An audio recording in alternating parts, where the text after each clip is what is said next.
İki gözüm dünya güzeli, ata enesinin canı ciğeri, babam mamasının yaptıkları. Medine ve Elvan benim kızlarım. Kızlarım, kızca gazlarım, balacıklarım. Atasının lelecik güzel kızlarım. Medine ve Elvan benim kızlarım.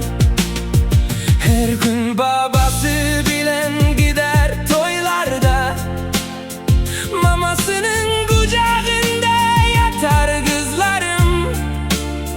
Atam açan gelir deyip sorar kızlarım. Medine ve Elvan benim kızlarım. Düşeriz nasip olsa, Allah yol verse, dileyerim size uzak yaşmene. Atanız yaklayar aydımda sizi. Kızlarım, kızlarım, cana kızlarım. Adaşan höşü aydar şeyle aydımı. Aydımda vaspın edip iki gezini. Yatlap gözyaş döküp yazdı şeyle coşkunu. Medine ve Elvan benim kızlarım.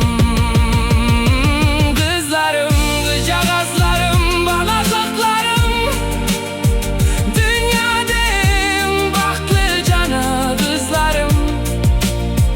Medine ve Elvan benim kızlarım. İki sani kızım dünyanın bezeği.